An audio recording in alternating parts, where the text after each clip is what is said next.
Hi, welcome back. We're reading through the Bible, and today we're in Proverbs chapter 25.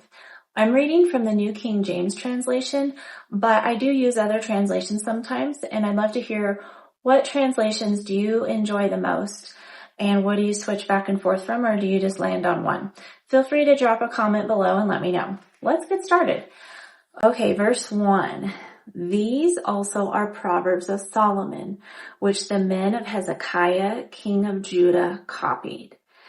It is the glory of God to conceal a matter, but the glory of kings is to search out a matter. As the heavens for height and the earth for depth, so the heart of kings is unsearchable. Verse 4. Take away the dross from silver, and it will go to the silversmith for jewelry. Take away the wicked from before the king, and his throne will be established in righteousness. Do not exalt yourself in the presence of the king, and do not stand in the place of the great. For it is better that he say to you, "Come up here," than that you should be put lower in the presence of the prince, whom your eyes have seen. Verse 8, do not go hastily to court, for what will you do in the end when your neighbor has put you to shame? Debate your case with your neighbor, and do not disclose the secret to another, lest he who hears it expose your shame, and your reputation be ruined. Verse 11, a word fitly spoken is like apples of gold in settings of silver. Like an earring of gold and an ornament of fine gold is a wise rebuker to an obedient ear. Like the cold of snow in time of harvest is a faithful messenger to those who send him, for he refreshes the soul of his masters. Verse 14, whoever falsely boasts of giving is like clouds and wind without rain. By long forbearance a ruler is persuaded, and a gentle tongue breaks a bone. Verse 16, have you found honey? Eat only as much as you need, lest you be filled with it and vomit.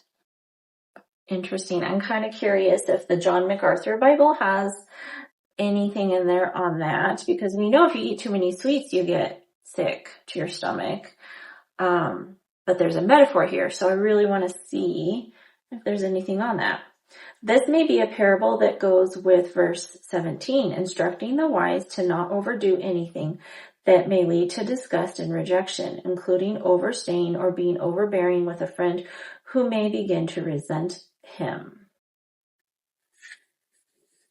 Okay.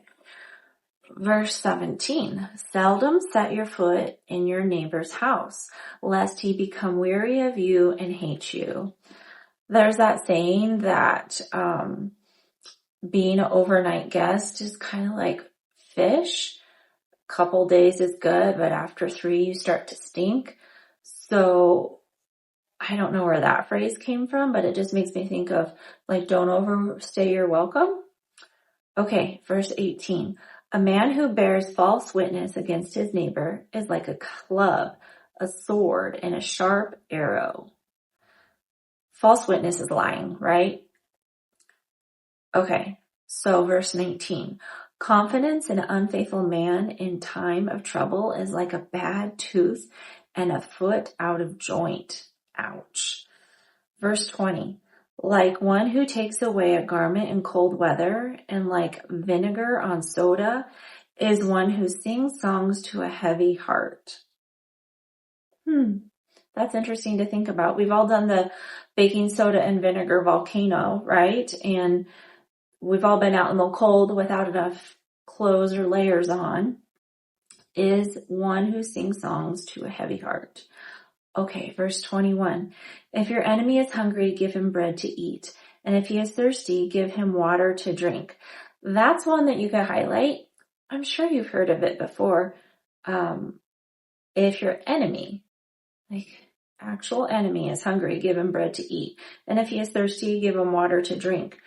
For so you will heap coals of fire on his head, and the Lord will reward you.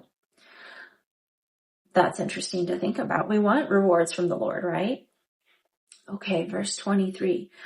The north wind brings forth rain, and a backbiting tongue, an angry countenance. Verse 24. It is better to dwell in a corner of a housetop. Remember, they were flat back then, than a house shared with a contentious woman. Does that sound familiar? There might be some repeats in Proverbs. If somebody, and especially your parent, repeats themselves, it's probably pretty important. Verse 25. As cold water to a weary soul, so is good news from a far country. So if it's hot, cold water is refreshing, right? So good news is refreshing. Verse 26, a righteous man who falters before the wicked is like a murky spring in a polluted well. There's a lot of contrast, compare and contrast and opposites in Proverbs. Verse 27, it is not good to eat much honey, so to seek one's own glory is not glory.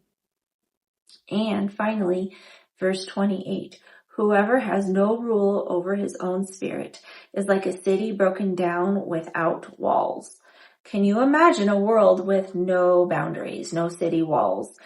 It's chaos, right? Whoever has no rule over his own spirit is like a city broken down without walls. If you scale that down, can you imagine a house with no windows or doors? They're just open all the time, year round. Anybody comes and goes as they want to. So whoever has rule over his own spirit, or whoever has no rule over his own spirit, is like a city broken down without walls.